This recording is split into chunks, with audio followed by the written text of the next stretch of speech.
Okay, in this video we are going to talk about how to create the equations for each of the functions.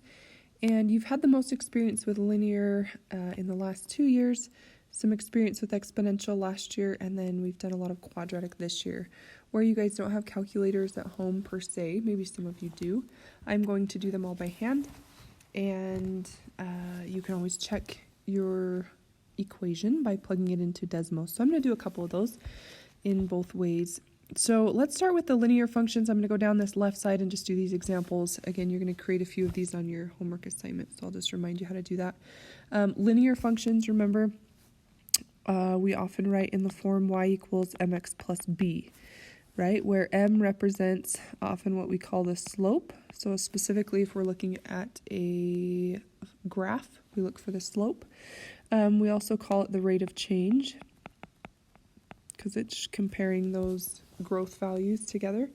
And then we also, when we're looking at more of like a table, this represents that common difference. So when you look at the first difference, whatever it's changing by, that's your slope or your rate of change. The b value, right, we call our y-intercept or our zero term. So when x is 0, that's our y-intercept. So if it's on a table, we're looking where x is 0. So let's start first with this linear graph. Again, if I have a line, I might be looking for slope between two values. So here's one point. It looks like we rise 2, and then we run 2 to the right. So a positive 2 over 2 would give me 1. So 1 would be that slope. So I would say 1x. And then I'm looking for that b value, which is the y-intercept. Looks like it's crossing the y-axis at -4. So I would put -4. Linear equation. Moving down, we can make some more linear equations. Again, from the table, so I'm looking at this one right here. Sorry. The first difference, if you're looking at this, is subtracting 3 every single time. So that right there represents your slope. That's your rate of change. So we're subtracting 3 every single time as I write my equation. I'm going to put -3 and x.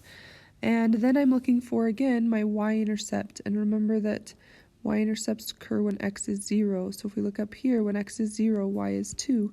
So that means that this is going to be a positive 2 there on the end. One more, moving down.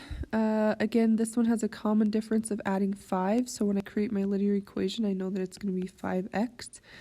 And in particular, the y-intercept up here, again, I look at where x is 0. It looks like y value is positive 1, so I'm going to put 5x plus 1. Exponential equations, those ones are a little bit different in that they have the variable in the exponent. So they're going to look something like this form, and you can write this in different ways depending on what you want each value to represent, but I'm going to write this as a, and then I'm going to write times r to the x. So remember, r represents the common ratio. So what is it multiplying by each time as it grows or decreases? And then the a value, again, is going to be like that y-intercept for these examples. So again, you're looking for where x is 0, what's the y value? So if I look at this graphs are a little harder to tell maybe what it's increasing by, but I can kind of tell that we're going from, it looks like 1/2 right here. The next value up is 1, the next value up is 2, the next value up is 4, if I'm looking at all of those dots and their y values. So it looks to me like I'm multiplying by 2 every time as these increase. So 2 would represent that common ratio, so I would have 2 to the x power. And then if I look for my y-intercept, it looks like it's crossing the y-axis at positive 2, so this one would look like 2 times 2 to the x. And again, if I'm ever unsure if that's correct, remember on our home page, if you don't have a calculator at home, you go into Canvas, and if you look at the home page, at the very, very bottom, there is our textbook link, and there's also a link for the calculator that you can graph online, desmos.com. If you click on it, it takes you to the graphing calculator, and we could put in y is equal to 2 times 2 raised to the x power. And notice that's the function that we're looking at there.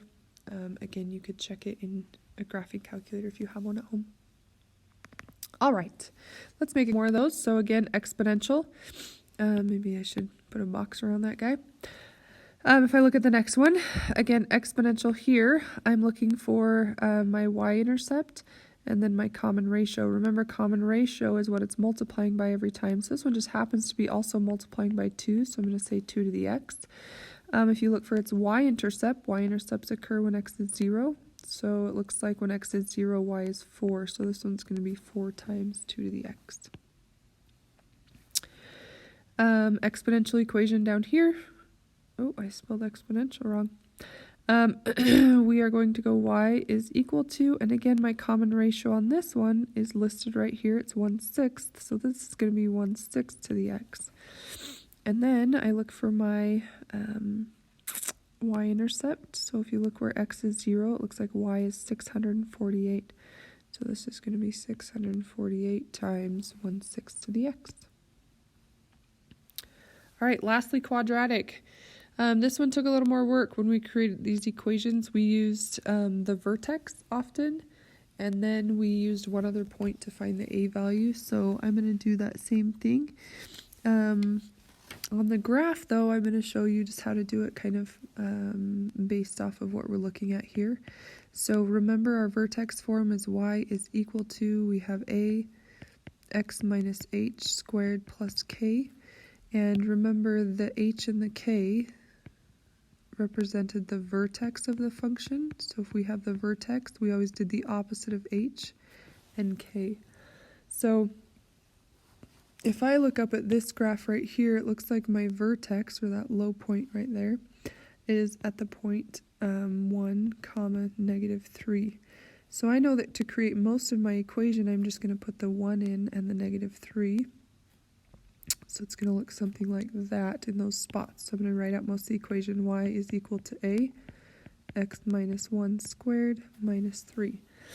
Now, we talked about in class that we have to find that a value. So 2 ways you can do it. One, you can pick one of these points and plug it in as your x and y, or you can look at the rate of change. So remember, quadratics always go over 1, up 1. If they ever don't, you know that it's been stretched or shrunk. In this case, this goes over 1, up 2, so it's been stretched by 2. So from the graph, I can actually tell that that a value needs to be a 2. This one's been stretched. So we're looking at the function x minus 1 squared minus 3. And again, if I want to check that, then I just come over to my Desmos graph and I can put that in. So we again go y is equal to 2 x minus 1. I hope I remember it right. If not, I'll fix it. Oh, not to the third, squared. And then minus 3. So you'll notice that's that function that we're looking at over there with our vertex at 1, -3. And you can compare kind of those points to the ones you had. All right. Let's do one by hand as well. So I don't have a lot of room down here, so I'm actually going to erase this bottom one. But again, you can work through that second one if you want. So if we look at this one, again, I need to know where the vertex is, and then I need one other point to create my function.